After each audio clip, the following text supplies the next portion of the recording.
Hoy día vamos a hablar de criptomonedas, una semana movida. Bitcoin casi llega al máximo Sin embargo, histórico. el precio de las criptomonedas es una construcción mucho más psicológica. La última vez que hablamos de Bitcoin me dijiste a qué precio puede llegar. Y ahora tengo varias respuestas. Ya se le hizo la guerra a la industria cripto y ya no creo que haya más espacios como para seguir apretándola más. Las elecciones han marcado un rally alcista posterior. Si ustedes lo piensan, todavía ha entrado muy poco institucional al mercado formal de Bitcoin. Si se da la estacionalidad de los meses de noviembre y diciembre, podríamos tener ruptura de máximo histórico. Si tú compras sobre los 73.800, 73.500, lo más probable es que en esa zona ya no hay ninguna ola compradora gigantesca. Cuando el precio rompe el precio terminal, en general marca la zona donde podría estar el techo. Ese precio terminal hoy está en la zona de 665.000 más o menos. En la zona de 665.000 más o menos. Hola amigos de Inversapiens, ¿cómo están? Bienvenidos hoy día a otro capítulo del podcast. Hoy día vamos a hablar de criptomonedas, una semana, la que recién pasó, una semana movida. Bitcoin casi llega al máximo histórico y obviamente cuando llega a máximo histórico empieza la gente a tener codicia y euforia. Así que vamos a estar hablando qué es lo que esperamos. Se nos viene probablemente cuando esté saliendo este capítulo, vamos a estar un par de días de las elecciones que van a ser fundamentales para las elecciones en Estados Unidos, que son fundamentales para los activos de riesgo y obviamente para los inversionistas. Así que, ¿cómo estamos, profes, para partir este capítulo dedicado a Bitcoin y a las criptomonedas? Bien, contento.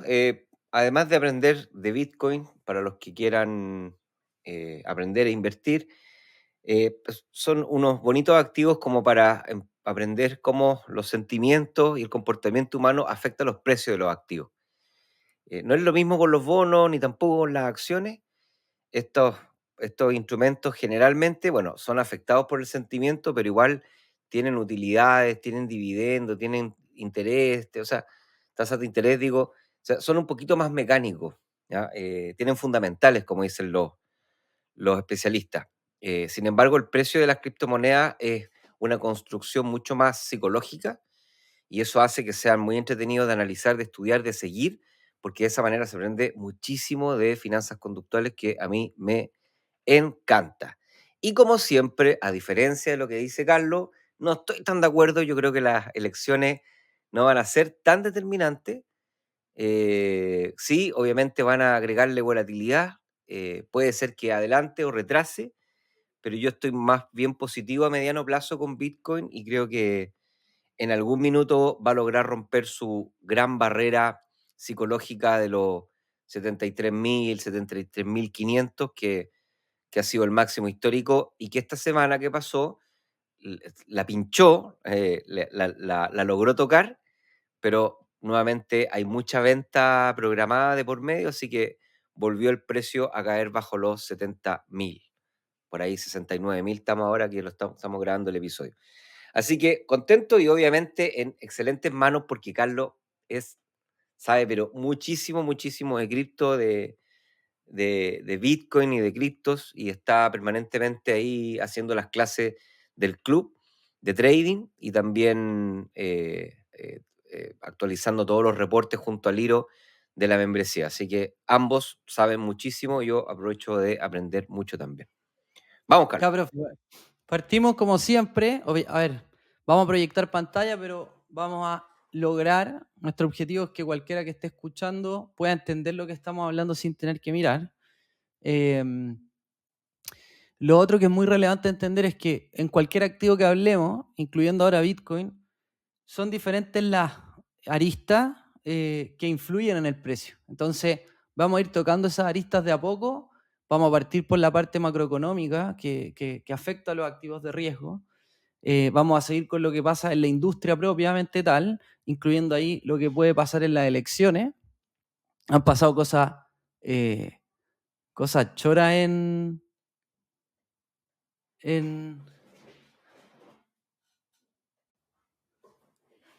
como les decía, ya fue.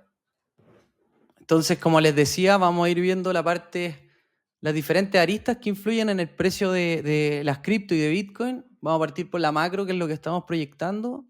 Vamos a seguir con lo que está pasando en la industria, que están pasando cosas súper interesantes. Vamos a ver el precio, vamos a ver los ciclos, vamos a pasar por encima del tema geopolítico, porque todas esas cosas van a influir de alguna u otra manera en el precio. Algunas van a ser cosas de corto plazo, otras cosas van a ser más importantes a largo plazo, sobre todo lo que está pasando en la macroeconomía. Dicho eso, Eso, lo último. y para terminar, en el fondo, importante para que la gente entienda que después de todo este análisis nos vamos al gráfico del precio y vamos a ir a mirar algunas zonas que nos parezcan interesantes, pues, para comprar o para vender si es que hay un enfoque más de corto plazo, o para comprar y mantener por un plazo más alto. Es más, ¿te acordás que la última vez que hablamos de Bitcoin me dijiste a qué precio puede llegar? Sí, Y ahora tengo varias respuestas, así que buenísimo. Vamos vamos a entonces. hablar de eso. Ya, entonces, a nivel macro es súper importante entender lo que pasa, profe, porque lo hemos venido hablando en los últimos capítulos. Si el ciclo económico empieza a ser eh, malo para los inversionistas, es decir, que llegue un momento en que proyecten que la economía está entrando en un ciclo de recesión que pueda impactar en el empleo y obviamente en las utilidades de las empresas, eso va a ser malo para los activos de riesgo y hay que acordarse que el mercado se adelanta. Entonces, súper importante ver qué está pasando hoy día a nivel macro. Los últimos datos que tuvimos relevantes, profe, tuvimos en cuanto al empleo, la creación de empleo ADP, que esta sale el miércoles, tiene relevancia, no tanto como los non-farm payrolls, esto es creaciones de miles de empleos en el mes, ¿ya? Y el ADP mostró un dato bien sólido, se crearon 233.000 puestos de trabajo cuando el mercado esperaba 110.000. Esto fue el miércoles 30 de octubre. Y ese mismo día se publicó el dato de crecimiento del tercer trimestre en Estados Unidos. Salió 2,8, lo que obviamente es lejano a recesión. Un 2,8 es un buen crecimiento para la economía norteamericana. Buenos datos un poco para la idea de que la recesión no está cerca, no está en los próximos 5 o 6 meses, un poco lo que le hemos dicho. Si la recesión llega, que probablemente va a llegar, llega en los próximos 6 9 meses, va a tener un impacto muy distinto en los activos de riesgo si llega en 15 meses o 20. Entonces hay que estar mirando los datos de crecimiento y de empleo. Si aumenta mucho el desempleo, si se crean pocos puestos de trabajo o se destruyen puestos de trabajo, le va a mandar una alerta al mercado de que podemos estar entrando en esos trimestres de recesión. Sí, oye, solo agregar de las recesiones. La recesión, imagínense una olla a vapor. Imagínense que la economía es una olla a vapor. Entonces, la recesión es cuando esta olla a vapor se rompe. ¿Ya? Esa es una recesión. Entonces, la olla de vapor se puede, de presión, se puede romper por dos causas. La primera, porque, no sé, po, le cayó un árbol encima, estaba ahí la olla funcionando perfecto, y de repente le cayó un techo a la casa, le cayó el techo arriba de la olla y la olla se rompió. O sea, son hechos absolutamente inesperados, no correlacionados con lo que pasa en la economía, son los famosos cisnes negros, y el mejor ejemplo de eso fue el COVID, ya que fue la última recesión que hubo en Estados Unidos y en muchas partes del mundo, que fue cuando los primeros contagios se generaron los confinamientos, y la historia ya la hemos hablado un par de veces. Pero otra forma de que la olla a presión se reviente es que la temperatura, ¿cierto? Las condiciones en cómo se está usando la olla hagan que la olla no resista y se reviente. Y esa es una crisis que se genera producto de que las fricciones financieras del mercado, las condiciones financieras del mercado, hacen que sea cada vez más difícil hacer negocio, invertir, crear empresas, generar empleo, etcétera, y generar crecimiento. Y esa es un poco la recesión que no se puede pronosticar, pero de alguna forma podemos medir las condiciones que hay en la olla de vapor como para decir, mira, la cosa no está fácil, nunca está fácil, siempre hay alguna señal rara en el ambiente, pero no se está viendo una olla que se esté empezando a romper, que es lo que le decía Carlos. Y obviamente los activos de riesgo, como la renta variable y Bitcoin o las criptomonedas, van a ser los primeros en avisar el miedo de los inversionistas, porque lo primero que hacen los institucionales, los inversionistas grandes, es sacar rápidamente su dinero de este tipo de activos, el famoso flight to quality que se llama, que es como sacarlo de los activos de riesgo y llevárselo a activos de no riesgo, haciendo que las bolsas comiencen a caer y Bitcoin y las criptomonedas comiencen a caer mucho antes de que venga el desastre. Ahora, mucho antes tampoco, tanto antes. Pueden ser un día o 2 días. Sí que no más, Carlos. Ya, pues.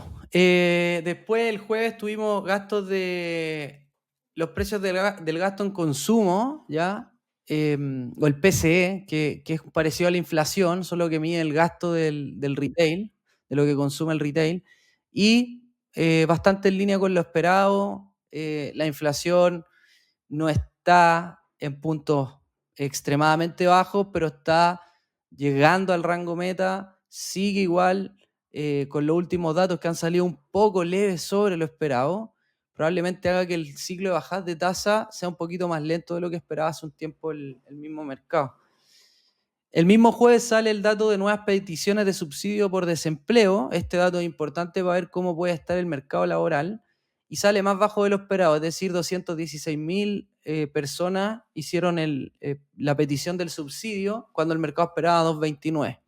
Así que buen dato nuevamente para no pensar en que el mercado laboral se está cayendo, o sea, es decir, que está aumentando el desempleo demasiado.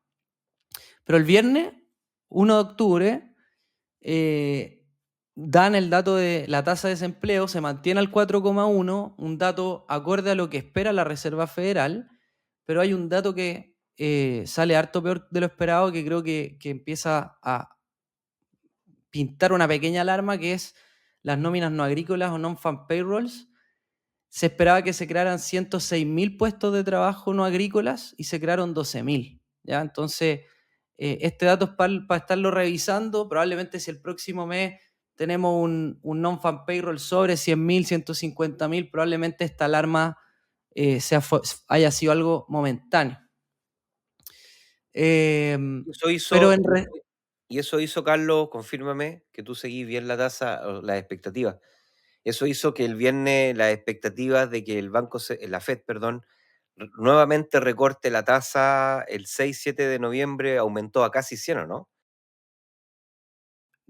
es que baje la tasa ya estaba en un 100. Ya estaba en un 100. Estaba un poco la discusión si se bajaban 50 puntos básicos o 25 puntos básicos según los datos macroeconómicos que iban saliendo, y producto de los datos de inflación de las últimas semanas que han salido un poco más alto de lo esperado, y producto también de los datos de desempleo que han, excepto el de non-farm payrolls que les estoy mostrando acá, a excepción de ese, todos los datos de desempleo han salido bastante buenos en el sentido de que no se ha disparado el desempleo y no está pasando la creación de empleo a destruirse, ¿ya? Entonces, dado eso, lo que hoy día espera el mercado es que en la reunión de la próxima semana, paso de hecho allá a eso, que es el 7 de noviembre, en la decisión de tasas de interés, el mercado espera que bajen 25 puntos básicos. ¿Hay aquí, profe? Sí. La probabilidad de eso está en un 98,9%. Es decir, este dato de non-farm payrolls no está teniendo un impacto relevante en las probabilidades de decisión de tasas de interés.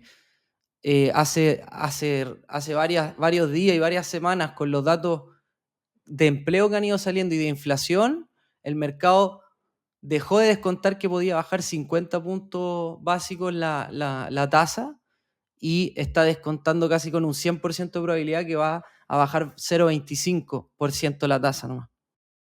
Sí, yo me acuerdo que en la última reunión de inversiones que hicimos en la membresía, que la hice yo, estaba como en 70, me acuerdo. Bueno, pues ya, da igual, Claro. no importa. Sí. La cosa es que con todo esto que le está diciendo Carlos, el mercado está un 98,5% seguro de que en la próxima reunión de la Fed, que es a finales de esta semana, va a haber un nuevo recorte de tasa de 25 puntos base o de 0,25%. Recuerden que el primero fue el 18 de septiembre, lo hablamos en un episodio anterior, Claro.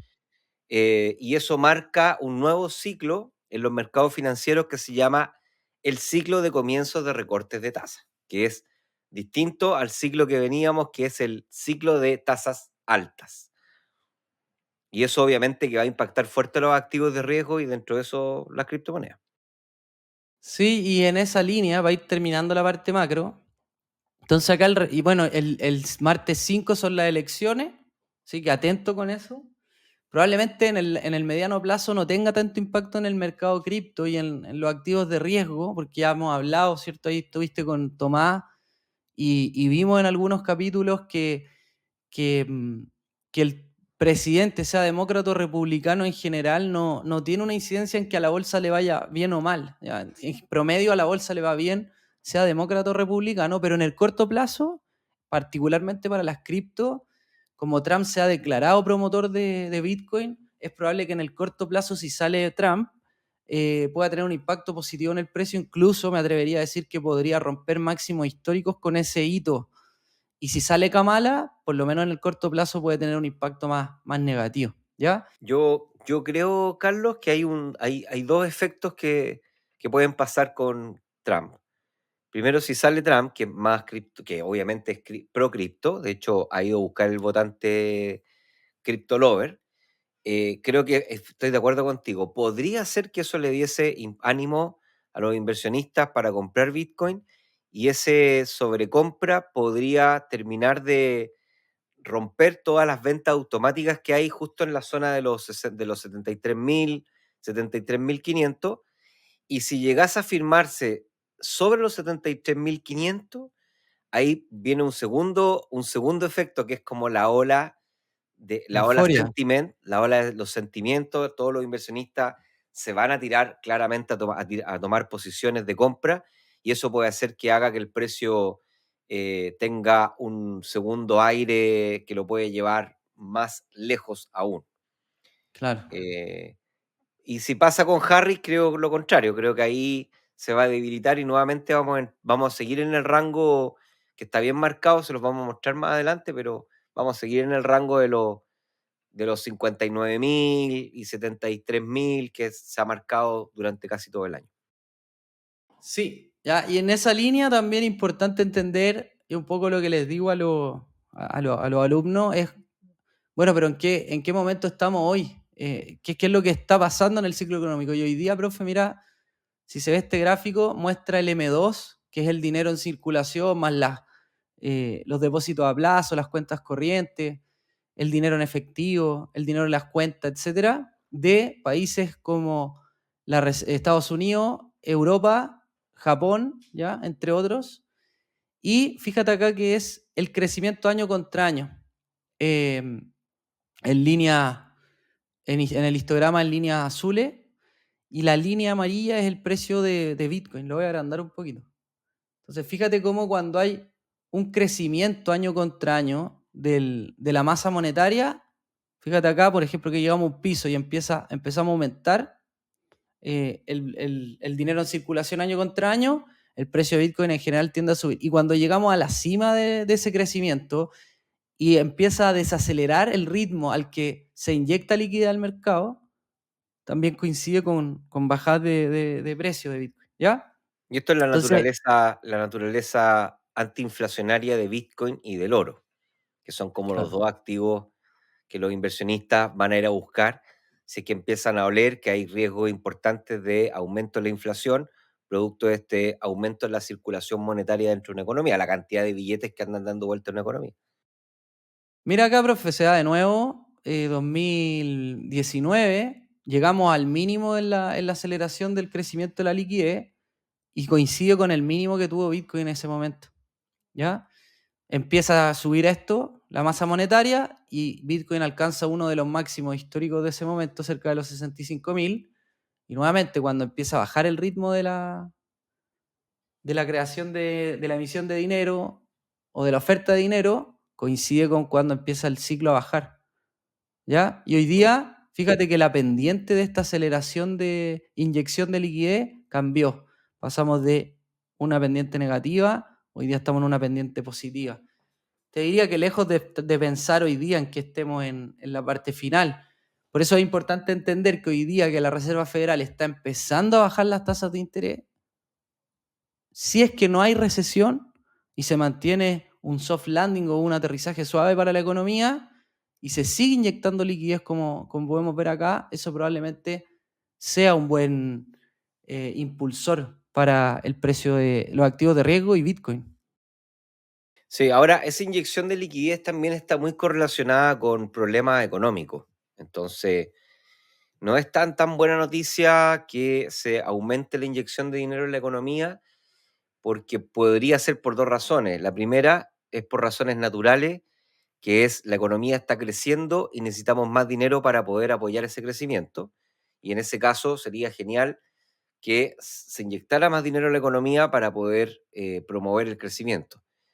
La mala noticia que también ha pasado es que esta emisión monetaria provenga desde la desesperación de la economía para poder salir de una crisis. De hecho, las dos grandes, las dos grandes emisiones que ha hecho la Fed en los últimos 20 años o 30 han sido la primera el 2008 con la crisis subprime y la segunda el 2020 con la crisis del coronavirus. Sí, es un poco lo que se ve acá, profe, es el Ahí se balance ve. del Banco Central de Estados Unidos, que es la Reserva Federal, que es al final cuánto dinero está inyectando en la economía. Y un poco, creo que acá, como tú dijiste, acá se ve como el 2008, producto de la crisis subprime, se inyecta mucha liquidez y después del coronavirus se inyecta mucho más aún. Pero fíjate cómo desde el 2022 ha ido disminuyendo el dinero en circulación, ¿cachai? Entonces hoy Claro, día coincidimos con que van a bajar las tasas y con que también ya no solo se frenó un poco la inyección de liquidez, sino que se disminuyó. Ya acá claro, está.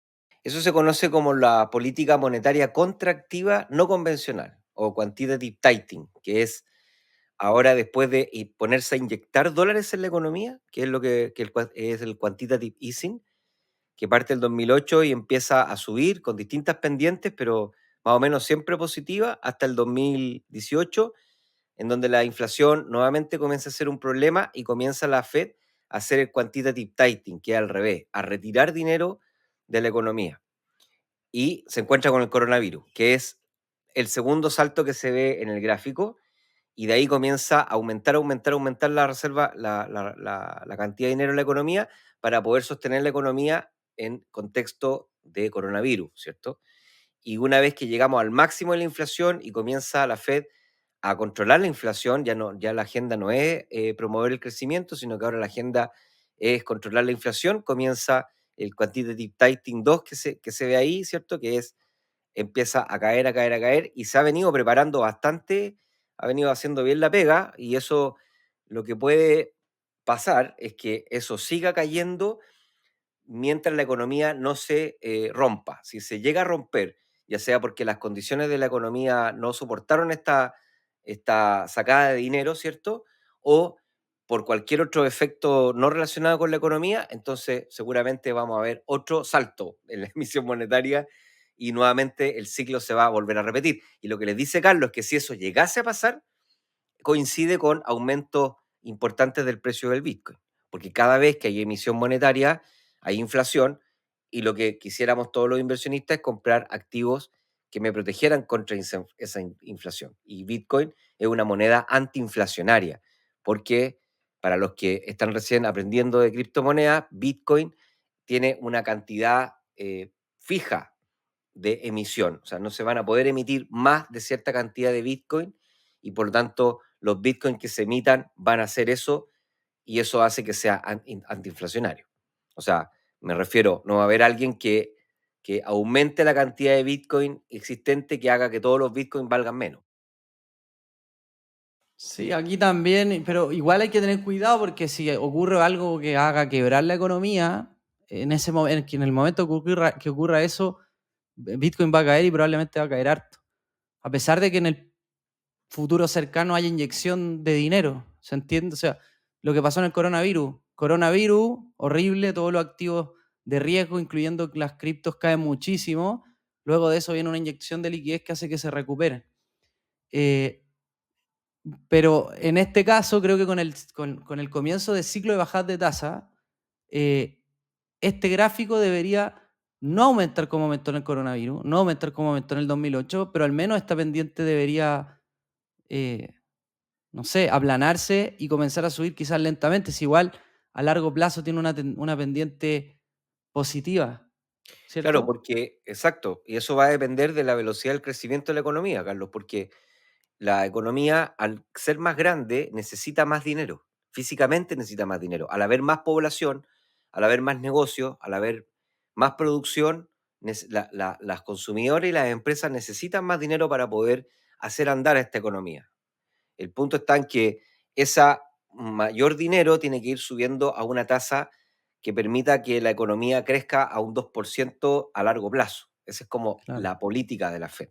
Sin embargo, en ese camino se va enfrentando con debilidades económicas que hacen que la Fed, que ya está facultada después del 2008, la facultaron para poder imprimir literalmente dólares y lanzar esos dólares al mercado. Ahora ha mejorado su balance, ha recogido dólares, ha comprado oro para darle confianza a la economía, de decirle, mira, nosotros estamos bien, el balance es un buen balance, el dólar que tú tenías en el bolsillo está bien respaldado, está seguro.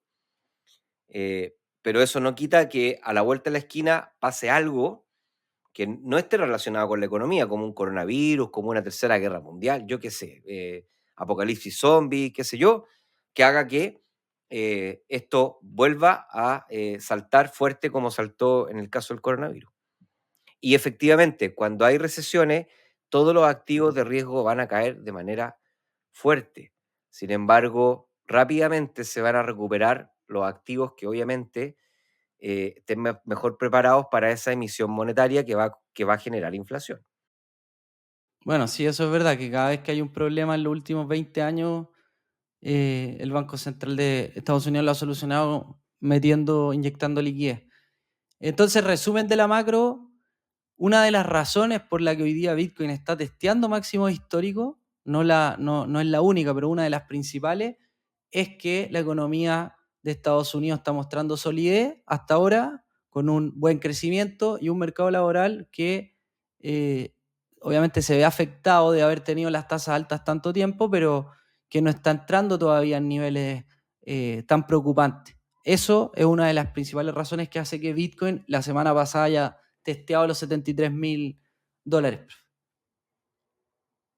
Voy a... Eso es un poco lo que es la macro, ¿ya? Y me gustaría mostrarles qué está pasando a nivel de industria.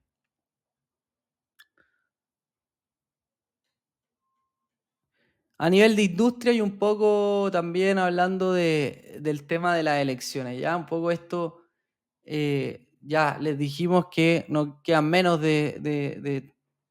cuando salga este capítulo, probablemente 1 o 2 días para las elecciones. Y lo que se puede ver en los ciclos anteriores con el precio de Bitcoin es que las elecciones han marcado un rally alcista posterior. El día de las elecciones, sin importar en los últimos 2 casos que salió Biden y Trump, dio un rally alcista para Bitcoin. ¿Ya? No importó si era demócrata o republicano. Y hoy día estamos por llegar ahí con un Bitcoin en máximo histórico. Así que bueno, nuevamente, probablemente en el corto plazo sí tenga un impacto si sale Kamala o Trump.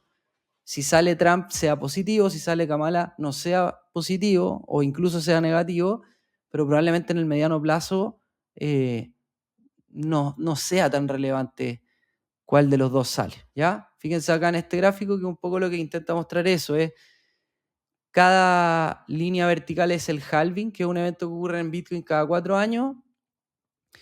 El día de las elecciones está en etiqueta amarilla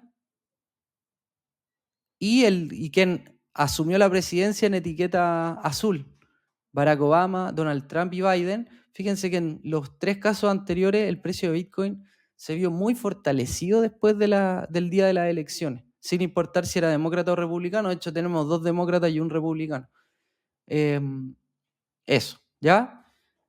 Y cosas de la industria, profe, relevantes. Sí, Microsoft, ahora, antes de pasar un poquito a las elecciones, también yo estoy un poquito optimista con si sale Harris o Trump, porque ya yo creo que la economía, han pasado dos cosas en estos ya 4, 8, 12 años.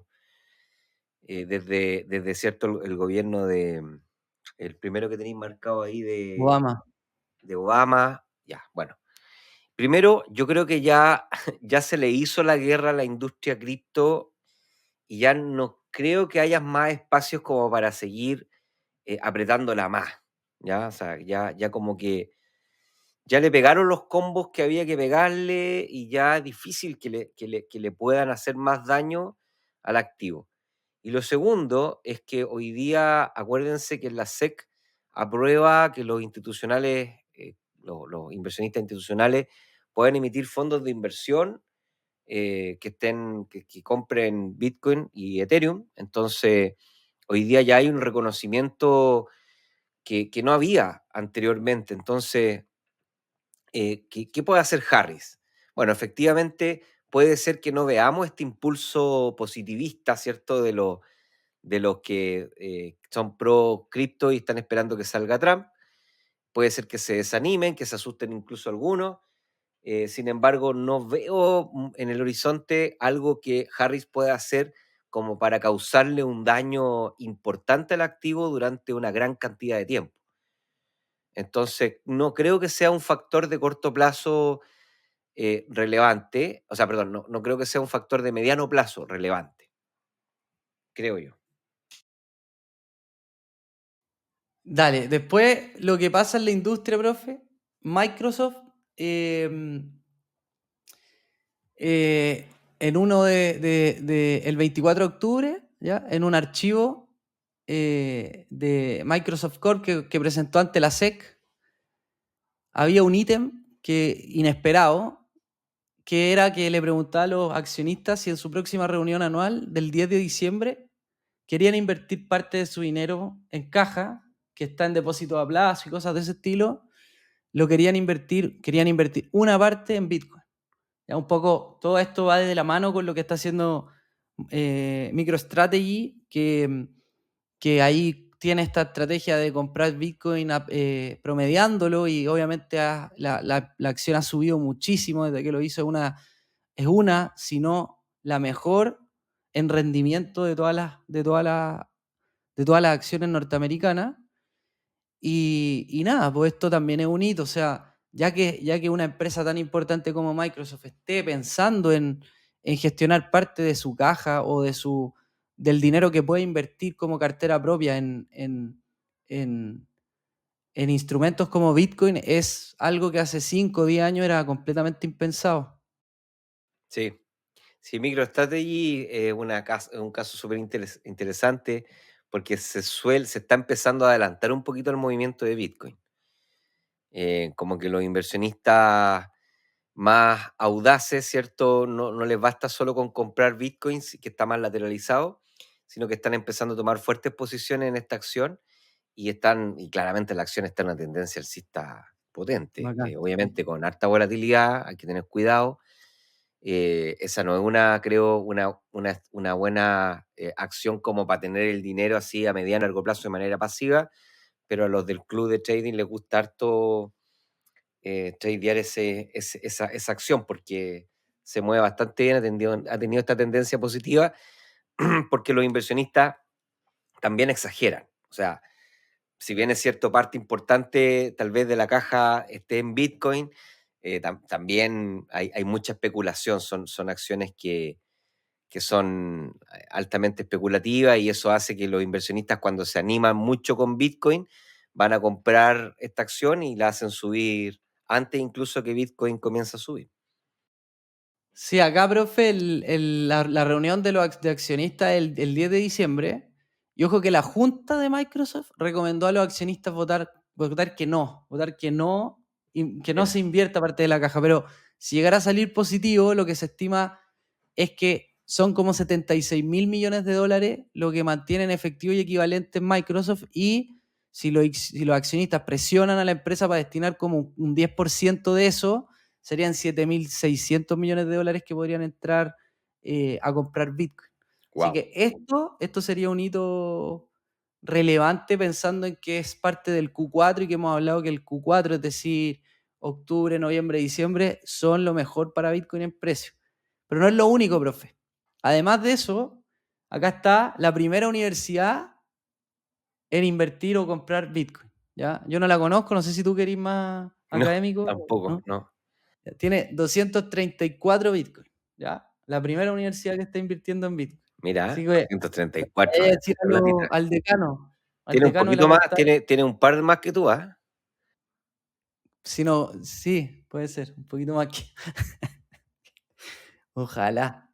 Y no es lo único, profe. Además de eso, FTX, este exchange que quebró hace un tiempo por malas prácticas de su CEO, ya se aprobó la devolución del dinero a muchos de los afectados.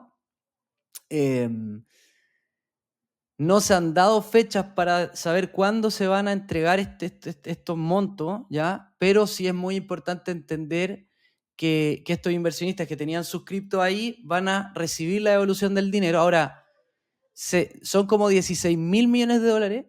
Se espera que una parte se va a entregar en dólares, ¿ya? O sea, esto no entraría a ser no entraría a ser algo negativo en Bitcoin, sino que algo positivo porque se devolverían dólares y se espera que una parte de esos 16.000 dólares vuelva a entrar al mercado. Ahora bien, es importante entender que los que invirtieron en FTX, imagínate tú tenías un Bitcoin, esto ocurrió en la plena tendencia bajista, o sea, probablemente con Bitcoin a 20.000, por ahí, y viene la quiebra, tú perdiste tus Bitcoin, profe, y hoy día te los van a devolver. Pero si tú tenías un Bitcoin a 20.000 en la época que quebró FTX y ahora te lo van a devolver, no te lo van a devolver a 70.000, te lo van a devolver a 20.000 y un poquito más. O sea, por haber tenido las cripto ahí, perdiste todo este tiempo en rentabilidad, pero al menos no perdiste todo el dinero por la estafa que tenía este compadre. Ahora, nuevamente, se espera que parte de este dinero entre en la industria, que también podría ser un catalizador alcista, ¿ya? Eso con respecto a la industria. Entonces, hoy día hay más cosas que pensar. Yo considero que son positivas. Si vemos los mineros también, que no lo pongo acá para no hacerlo tan largo, tampoco están con problemas de capitulación, es decir, están entrando mineros a minar Bitcoin, ya pasó el efecto halving. Así que en cuanto a la industria, te diría que el sentimiento es más positivo que otra cosa, ¿ya? Otro factor relevante es lo que está pasando con los flujos de los ETF, ¿ya? Y esto yo lo veo acá en CoinGlass. Rápido, mientras Carlos busca, los ETF son fondos de inversión que se transan en bolsa. Son como fondos mutuos, pero a diferencia de un fondo mutuo, las cuotas tú las puedes comprar o las puedes vender directamente en la bolsa. Y Estados Unidos tiene la mayor cantidad de ETF emitidos. Acá en Chile también hay algunos, pero la mayoría están en Estados Unidos. Y hace muy poquito, digamos, en el verano del año anterior, se aprobó que, no sé si fue 2000, ya me perdí, no sé si 2024 o 2023, se ¿Qué cosa? aprobó que le dieron permiso a los, No, fue este año, fue profe. este año, claro, fue verano de Sí. este año, que la SEC le dio permiso a estos emisores de fondos de inversión que se transan en bolsa a lanzar fondos, que son ETFs, de Bitcoin y después de Ethereum. Entonces, una nueva variable aparece a impactar en el precio, porque cuando los tipos empiezan a comprar Bitcoin o a vender Bitcoin, obviamente afecta a la oferta o la demanda de Bitcoin en el mercado, haciendo que los precios se muevan. Aquí Carlos les va a explicar qué está pasando ahora con estos flujos de compra o de venta de los ETF. Sí, profe, y en esa línea, igual el otro día me preguntaron, oye, ¿por qué tiene de ventajoso que existan los ETF? Lo que pasa es que para los inversionistas como empresas o institucionales, ellos no pueden comprar Bitcoin por exchange como Coinbase o Binance porque no están regulados, ¿ya? Entonces, los ETF sí están regulados, se compran y se transan en la bolsa, entonces se pueden comprar a través de una corredora de bolsa. Entonces, ahora que existen los ETFs de Bitcoin, estas empresas o universidades, como vimos hace un rato que había una universidad, pueden comprar estos ETF y exponerse al mundo cripto, al mercado cripto, a los riesgos y a la rentabilidad o a las ventajas, Por eso, esa es la principal razón de que existan, ¿ya? Y, profe, hay dos hitos relevantes. Fíjate acá que están los flujos de compra y de venta. O sea, un día que los ETFs compran más que venden. Cuando digo los ETFs compran, quiere decir que hay clientes de esos ETFs que pueden ser empresas, que pueden ser institucionales, que invierten en el fondo, en el ETF. ¿Ya? Y cuando salen significa que esas mismas empresas, universidades o institucionales venden parte de sus posiciones. ¿Ya? Entonces, un día que compran más de lo que venden, vemos esas barras verdes, y un día más que venden más de lo que compran, vemos esas barras rojas. Fíjate la correlación que hay cuando tenemos días verdes. ¿Ya? O sea, fíjate acá cómo todos estos días verdes nos hicieron llegar al máximo histórico, y después viene volatilidad, muchos días rojos hacen que bajen, días verdes que suban, días rojos que bajen. Y lo que está pasando en la última semana es que volvimos a tener flujos de compra tan grandes y relevantes como los que tuvimos cuando recién se aprobaron los ETF. Fíjate acá, fíjate acá. Fíjate que hay una especie de pendiente positiva que llega con un día que tenemos como el máximo, que es muy parecido a lo que tuvimos en uno de los mejores días de esa época de cuando se lanzaron los ETF, ¿ya? Entonces, mientras podamos ver que estos flujos sigan siendo positivos, probablemente el precio va a tender a romper el máximo histórico. Y algo relevante, profe, es que estos ETFs de Bitcoin, esta semana recién que pasó, llegaron a tener administrado más de 1 millón de Bitcoin. ¿Ya? O sea, entre todos los ETFs de Norteamérica tienen más de 1 millón de Bitcoin administrados. Y como tú dijiste, la oferta de Bitcoin es finita y van a ser 21 millones emitidos en toda la historia, ¿ya? Entonces, nada, aquí es como que igual hay que pensar que si en 9 meses, 10 meses, llegaron a 1 millón de Bitcoin administrados. No, imagínate en el mediano plazo. Todavía no han entrado otros fund managers mundiales de otras partes del mundo. Claro. Todavía no han entrado los bancos. Todavía no han entrado los bancos centrales. Todavía no han entrado los países, las tesorerías. Todavía no han entrado las empresas, como Microsoft, por ejemplo. Todavía no han Claro. entrado, no sé, salga a preguntarle a 10 personas si tiene Bitcoin, se va a encontrar con uno. Si es En que. Chile, En claro, Chile, en sí, Chile. digo, sí. Entonces, En Estados Unidos se estima que el 20% de la población tiene Bitcoin. ¿cachai? Entonces, imagínense en el mediano y largo plazo la cantidad de gente que va a querer comprar esta cosa que es finita. Entonces, cuando hay todavía, o sea, todavía hay muchísimo, muchísimo, muchísimo por comprar, y ya cada vez se va agotando la cantidad de Bitcoin nuevo que se va emitiendo hasta llegar a 21 millones. Creo que estamos como en 17. ¿En cuánto estamos? ¿En 20? ¿Cuánto estamos? No, más, sí, deben ser como 20, sí. Como 20. ¿Ya? Más Entonces, quizás, que cada vez, acuérdate, se reduce la emisión a la mitad, claro. entonces Entonces eso hace que en el mediano plazo el precio de equilibrio, chucha, yo creo que debiese estar fácilmente sobre lo que está ahora. Pero bueno, ojalá. sí, Vamos a ver. me hiciste querer pensar, pues, en la oferta. Déjame ver si la encuentro. ¿No tenía algo Sí, para po. rellenar, profe? Canto. ¿Puedo cantar?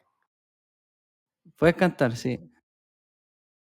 Entonces, lo que les estaba diciendo a los que tienen o no tienen, no, nadie aquí, nosotros ustedes saben, no queremos convencer a nadie, los adultos no se convencen, sino que esto tiene que ver con razones, Aquí- razones económicas, y efectivamente, si ustedes lo piensan, todavía ha entrado muy poco institucional al mercado formal de Bitcoin. Entonces, chuta, sí, entró un pedacito grande, obviamente los BlackRock, los Vanguard son todos gigantes mundiales, y ya han acumulado en 8 o 9 meses 1 millón de Bitcoin. Imagínense cuando esto se empieza a abrir a otras cosas, como gobiernos, como bancos centrales, bancas, empresas grandes. y así sucesivamente.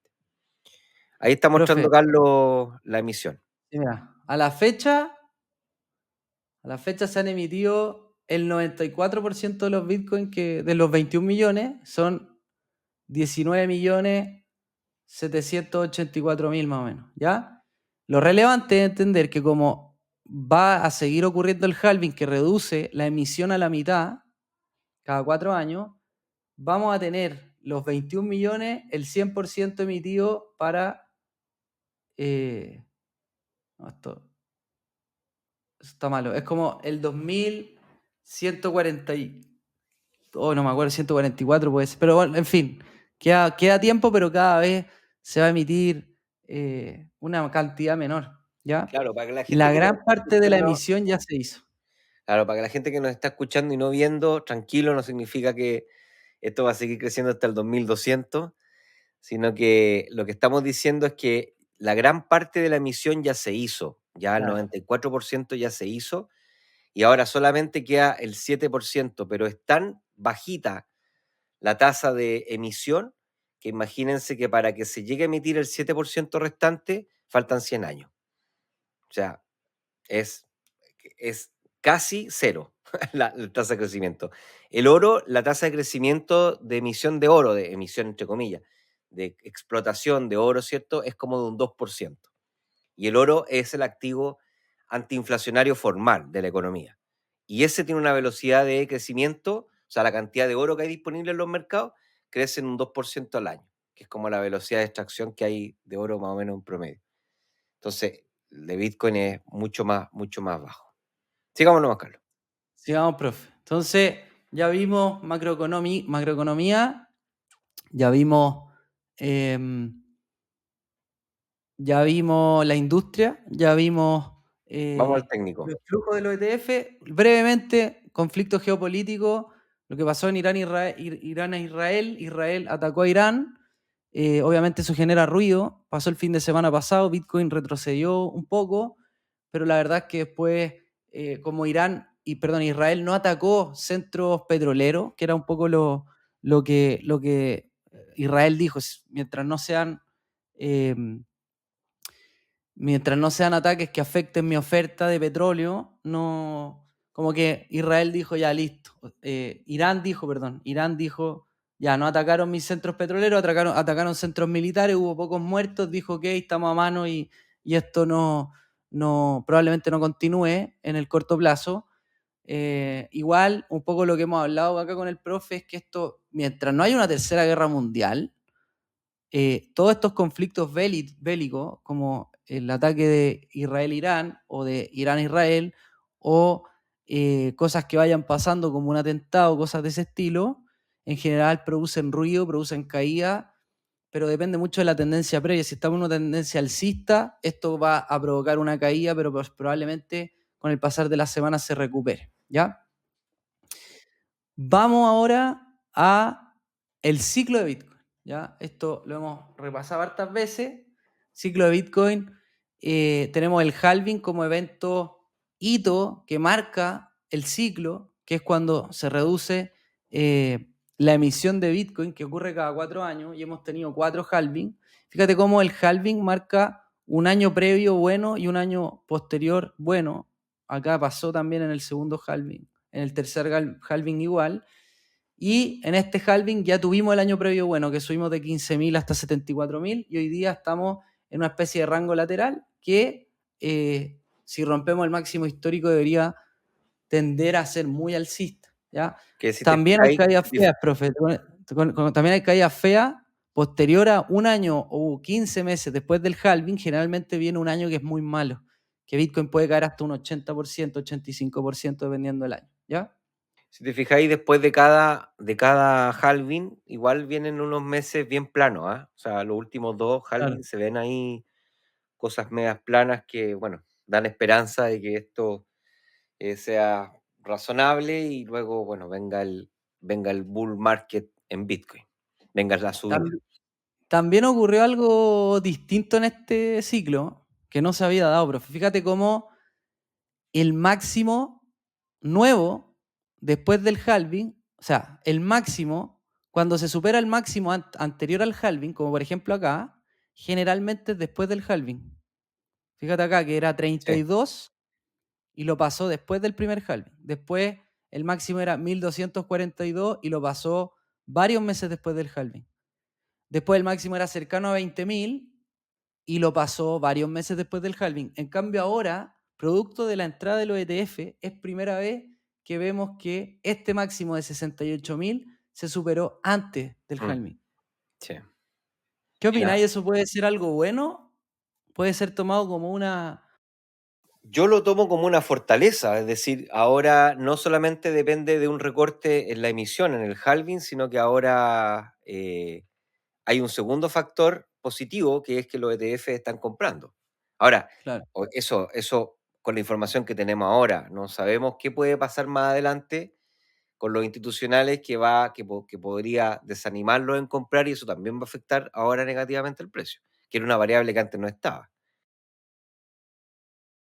Esto es un poco lo mismo, me lo voy a saltar. Un poco acá mostrarles que en la estacionalidad en general, el cuarto trimestre, que es donde estamos hoy día, con octubre recién terminado, en general es el mejor para Bitcoin en comparación a los demás. Todavía quedando noviembre y diciembre, si se da la estacionalidad de los meses de noviembre y diciembre, podríamos tener ruptura de máximo histórico. Y vámonos un poco también a ver el efecto halving en el precio. Fíjate acá como en el eje 0 tenemos el halving comparado en los ciclos anteriores. La línea verde el ciclo del 2016, la línea azul ciclo 2020 y la línea negra este ciclo. Y un poco podríamos decir que estamos cerca de la parte donde en los ciclos anteriores comenzó a subir Bitcoin. Todavía no nos despegamos del máximo, pero si vemos los ciclos anteriores y esto se tendiera a comportar como en los ciclos anteriores, podríamos estar cercanos a subir, ¿ya? Si lo vemos desde el mínimo del ciclo, misma idea, profe, pero lo vemos desde la parte más baja de cada uno de los ciclos, teniendo al halving como referencia. Fíjate que parecen gotas de agua. O sea, en cuanto a la subida que ha tenido Bitcoin desde el mínimo, es muy parecida a la subida que tuvo en las últimas dos veces que llegó al mínimo después de caída de más de un 70%. Y también estamos justo en la parte, o entrando en la parte, donde el precio de Bitcoin tiende a romper niveles relevantes. ¿Ya? Esto me lo voy a saltar. Y ahora sí entremos en métricas relevantes para ver. Bueno, estamos en máximo histórico. Cuando estamos en máximo histórico, igual mucha gente se asusta y dice, no, pero estamos en máximo histórico, ahora no hay que entrar. ¿Cierto? Y bueno, veamos un poco qué nos dicen algunas métricas relevantes de Bitcoin para ver si realmente puede ser un techo que puede ser un techo que va a marcar un cambio de tendencia o un techo que se puede romper. Hay un primer indicador que se llama el precio realizado de Bitcoin, que es el precio ponderado de las compras de Bitcoin, ¿ya? Y el de corto plazo es de los últimos 180 días. Fíjate cómo esta línea roja, que es el precio realizado a corto plazo, marca bien los cambios de tendencia, ¿ya? Cuando el precio rompe abajo, en general puede venir con un cambio de tendencia y cuando el precio rompe arriba, como acá, también marca un cambio de tendencia. Ahora, obviamente no es mágico este indicador, se tiene que combinar con otros, se tiene que combinar con cómo está la macro, etc. Entonces, fíjate cómo el precio de Bitcoin rompe hacia arriba y después generalmente este nivel actúa de piso, ¿ya? Y ahora que llegamos a este máximo cerca de 74 y estamos lateralizando, estuvimos varias semanas como que lo rompemos o no lo rompemos, lo rompemos o no lo rompemos. Y en la última semana esto el precio volvió a romper al alza el precio realizado de corto plazo, lo que al menos para mí indica que esta lateralización de los últimos 9 meses no es un cambio de tendencia, sino que es probablemente pueda ser un periodo de acumulación del precio, dado que subió demasiado producto del ETF, subió de 30.000 a 74.000 en un par de meses. Así que eso, Sí, ¿ya? sí, estos periodos de acumulación que dice Carlos son movimientos laterales, es decir, el mercado como que de alguna manera se concerta para hacer operaciones de muy corto plazo, entonces toman posiciones cuando está abajo del canal que nosotros hablamos que está como, el piso del canal está como sobre los 59.000 hasta los 62.000, y después cuando se acerca a los 73.000, que es como el histórico, hay mucha venta de corto plazo, es decir, toman ganancias cortas, ganancias rápidas, y eso hace que entonces el precio llegue a ese techo y nuevamente se devuelva al piso.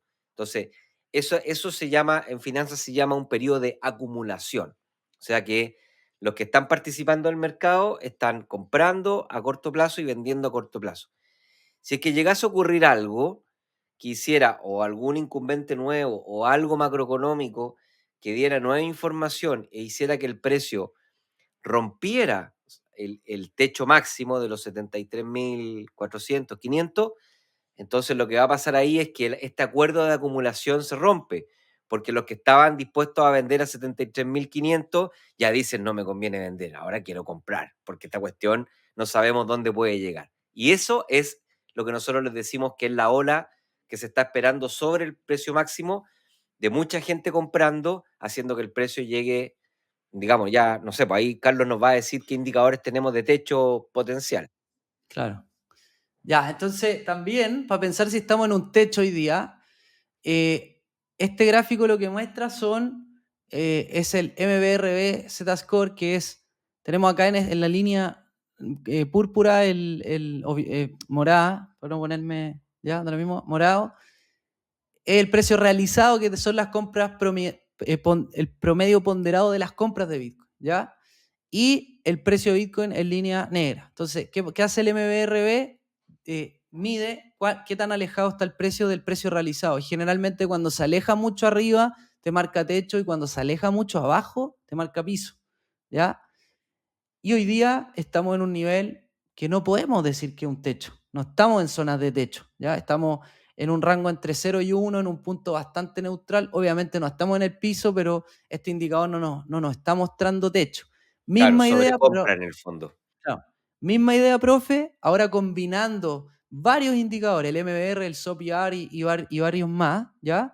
Fíjate cómo en este gráfico lo que se puede ver es el precio de Bitcoin en líneas negras, y cuando muchos de estos indicadores te muestran señal de sobrecompra, es decir, que el mercado está muy, muy, muy alcista, te lo marca con una área naranja. Y al revés, cuando todos estos indicadores están muy abajo, te marcan zonas azules, ¿ya? Obviamente no es infalible, ¿ya? Pero si uno mira esto, si ha coincidido, cuando todos estos indicadores están muy altos, ha coincidido con momentos en los que pronto llega al máximo histórico, y también cuando muestra las áreas azules, muestra o estamos cerca de ver el piso del ciclo, ¿ya? Y hoy día, sí, cuando llegamos a 74.000 nos habíamos alejado mucho hacia arriba y se habían disparado algunos indicadores, pero hoy día en esta lateralización se volvieron a bajar y no hay ninguno de los 4 indicadores que hoy día nos esté mostrando que el precio está en techo. Tampoco está en piso, pero no hay ningún indicador de estos osciladores que nos esté mostrando, oye, cuidado que podemos estar en el techo, Exacto. ¿ya?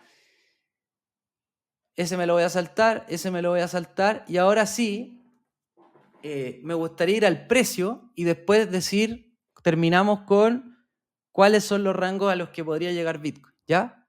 Vamos al precio, profe. Chuta, Estamos sácate viendo una ahora, rayita. Ya, sí, pues Paint, Paint. Master en Paint, ya. Lo que se ve acá, se lo hemos dicho, se quedó pegado, déjame volver a cargarlo que está medio pegado. Ahí sí, ya. Lo que se puede ver acá es el precio de Bitcoin en barras roja y verde, con algunos indicadores que no les voy a explicar porque no vale la pena. Lo importante es entender que una tendencia es alcista cuando se van formando mínimos y máximos al alza. Podemos ver desde los mínimos de los 15.600 cómo esto está en una tendencia alcista, formando mínimos al alza. Ya fíjense acá, primer mínimo, segundo mínimo, tercer mínimo más alto, cuarto mínimo, quinto mínimo, todos más altos que el anterior. Y los máximos, 1, 2, este está al mismo nivel, 3, 4, 5, y ahora este que está más o menos en el mismo nivel, más o menos 6 máximos al alza, ¿ya? Pero ojo que una tendencia, profe, puede tener tendencias como implícitas o más de menor plazo dentro, ¿ya? O sea, fíjate que acá tenemos una tendencia alcista, ¿ya? O al revés, mira, si vamos al largo plazo para que se entienda mejor, voy a poner esto en un semanal. Fíjate que Bitcoin tiene una tendencia alcista estructural, ¿ya? Pero igual de repente tiene tendencias bajistas. O sea, una tendencia estructural puede tener tendencias de menor grado dentro. A eso me refiero. Ojalá no haya sido muy confuso. No, las grandes estructuras se componen de estructuras más chicas, más cortas. Claro. Entonces, lo que está diciendo Carlos es que en este último año y medio hemos tenido menos estructuras bajistas, hemos tenido más estructuras alcistas de corto plazo, y eso hace que la estructura de largo plazo, que es la sumatoria de estructuras cortas, sea alcista. Más o Profe, menos. mira, y acá está lo interesante. Fíjate que acá hay una especie de canal alcista que con el producto de los ETF se rompe al alza, ¿ya? Y llegamos hasta 74.000. Y desde ahí llevamos 9 meses con tendencia lateral, incluso bajista, porque tenemos, fíjate acá, tenemos máximo, el siguiente máximo es más bajo, el siguiente máximo es más bajo, el siguiente máximo hasta ahí, voy a marcar una línea en una línea vertical. En agosto de este año teníamos desde marzo del 2024 hasta agosto del 2024 tuvimos máximo a la baja. ¿Y qué pasó con máximo a la baja? ¿Y qué pasó con los mínimos? Tenemos mínimo, este mínimo es más bajo de mayo, este mínimo de julio es más bajo, este mínimo de agosto es más bajo. O Y sea, el que sigue, teníamos y el que sigue también, y el que sigue también. este. Ese. No, pues Ahí ese es yo creo más. que se rompe el. Sí, Sí. pues. Vamos por partes. Entonces, veníamos concatenando máximo y mínimo a la baja en una tendencia más o menos lateral, levemente a la baja, pero hay algo que a mí me tiene muy contento en el precio, sobre todo llegando al Q4, que es el que estamos ahora, que es que si vemos la secuencia desde agosto a la fecha, vemos, como dijo el profe, fíjense acá, este mínimo, el mínimo de septiembre es más alto que el anterior. Buena primera señal. Y después esto sube y en septiembre, el veintitanto de septiembre, hacemos un máximo más alto que el de agosto. Y ahí ya se empiezan a concatenar máximo al alza y mínimo al alza. Pero no se queda ahí solamente el precio, sino que retrocede.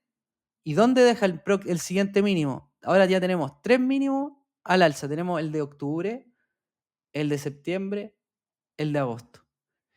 Y no se queda ahí el precio, sube, rompe y hace máximo, máximo, tercer máximo, el de octubre al alza, ya confirmando que desde agosto estamos con una tendencia alcista.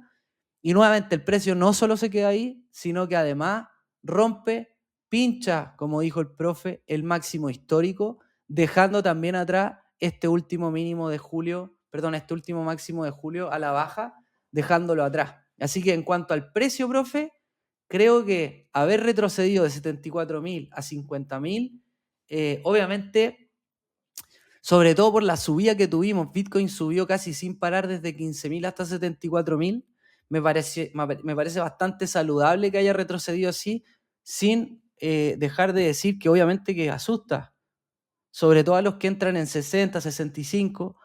Esto te hace dudar, entrar en miedo y muchas veces vender. Por eso es importante entender el resto de los argumentos, pueden ser macroeconómicos, técnicos, etcétera. Pero ideal técnico, que es lo que estamos mirando acá, que es lo que opina el mercado opina que Bitcoin está muy cerca de máximo histórico, concatenando mínimo y máximo al alza, recuperando sus medias móviles y luego y después de haber caído un 30% hasta tocar 50.000.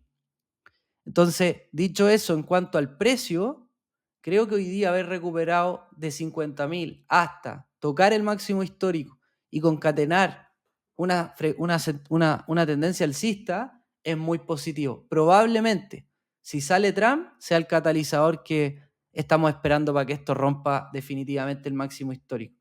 Y si sale Harris, puede ser que, como dijo el profe, nos mantengamos lateralizando nuevamente en este rango que ha sido relevante en todos estos meses. Claro, sí, yo creo que una entrada de Harris podría volvernos a meter en el canal lo cual no sería para nada negativo, ni una catastrófico, claro, debacle, ningún inicio de tendencia bajista. A eso es lo que me refería. O sea, nos podríamos seguir moviendo en el canal, pero claro, una salida de Trump podría hacer que este sea esta pequeña corrección que se ve, esa velita roja que está mostrando Carlos ahí, se transforme en un throwback ascendente y rebote fuerte y se vaya a la luna. O sea, claro. Y ahí, profe, entonces, esto lo hablamos, marquemos ¿cierto? zonas de compra.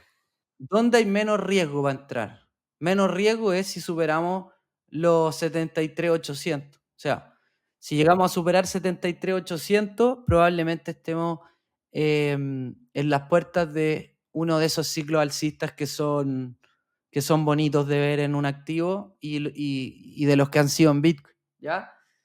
Ahora, si el precio retrocede, no me atrevería a decir hasta dónde, porque perdería la tendencia y probablemente se vuelva a meter a este rango. Si se mete a este rango, zonas de 60.000, 55.000 pueden ser buenas compras o buenas zonas, pero con el riesgo de que se pueda perder la tendencia alcista y volvamos y podamos bajar más. Por eso, como decíamos en los capítulos anteriores, como contraintuitivo decirles compren sobre 74, pero es porque lo que estaríamos haciendo es comprar a favor de la tendencia en un momento que el mercado te está diciendo en el sentimiento, oye, estamos todos muy alcistas con esto, en el sentido que esperamos 9 meses esta consolidación y después de 9 meses, producto de diferentes factores, el mercado decide romper al alza, eso le debería dar mucha fortaleza al precio. Sí, yo estoy Profe, de acuerdo contigo. Yo creo que hay una segunda zona buena de compra que está entre 59.000 y 62, con más riesgo. O sea, eso ya ahí hay que asumir que vamos a entrar, es una buena entrada, sin embargo, podríamos seguir lateralizando varios meses más, podríamos subir y romper el canal e irnos al techo máximo, que no se sabe todavía dónde podría llegar a parar, o como decía Carlos, podría desarmarse todo e irse nuevamente a mínimo. Entonces, hay mucho más riesgo. En cambio, si tú compras sobre los 73.800, 73.500, lo más probable es que en esa zona ya el mercado venga una ola compradora gigantesca y ya haya botado todas las ventas automáticas en esa zona y entonces seguramente el precio se va a elevar bastante. ¿Hasta dónde va a llegar y con eso terminamos? profe, tengo tres, bueno, en realidad tengo cuatro, pero voy a ir por tres, ¿ya? Hay una métrica que se llama precio terminal que ha funcionado bastante bien en los techos, ¿ya? Cuando el precio rompe el precio terminal, en general marca la zona donde podría estar el techo. Ese precio terminal hoy está en 160, en la zona de 165.000 más o menos, ¿ya? Es el primer indicador. Después está el gráfico arcoíris, que es un algoritmo matemático que inventaron algunos compadres. Si uno lo toma ese gráfico a mayo, abril del próximo año, la zona entre 120, 180, que es como la anaranjada más oscura, podría ser, porque probablemente no lleguemos a la zona roja, ¿ya? Y hay una tercera manera que se me ocurrió, que es que le mostré este gráfico a ChatGPT, profe, ¿Ya? que es cuánto subió Bitcoin en los 3 ciclos anteriores desde que rompió el máximo histórico. ¿Ya? La primera vez, o el 2013, subió un 3.000%, la segunda vez, el 2017, subió un 1.500%, y la última vez que lo hizo cerca del 2021, subió un 241%, 250%, ¿ya? Le pregunté a ChatGPT, oye, ChatGPT, si Bitcoin supera los 74.000, dado que son estas las subidas que tuvo después de romper máximo, ¿cuánto crees tú que pueda subir? Y me dijo, fíjate que cada vez que sube y rompe el máximo, ahora sube cada vez menos. Así que aplicando ese mismo patrón, podríamos decir que si rompe el máximo, podría subir entre un objetivo de un 50 y un 100%, es decir, sobre 74 podría llegar a 111, 150. Eso es lo que me dice ChatGPT. ¿Te Buenísimo. gustó? No, buenísimo, buenísimo. Ahí, increíble el análisis. Creo que para las personas que les gustan las cripto y Bitcoin, es un capítulo, pero así, un capítulo de esto de lujo. Pero también a los que son más tradicionales es una excelente manera de aprender inversiones, finanzas y de codificar lo que está pasando hoy por hoy en el mundo financiero. Así que más que recomendado, capítulo de culto y nada, pues tú te despides y nos vemos la otra semana. Chao, que estén bien. Nos vemos en el siguiente capítulo. Un abrazo.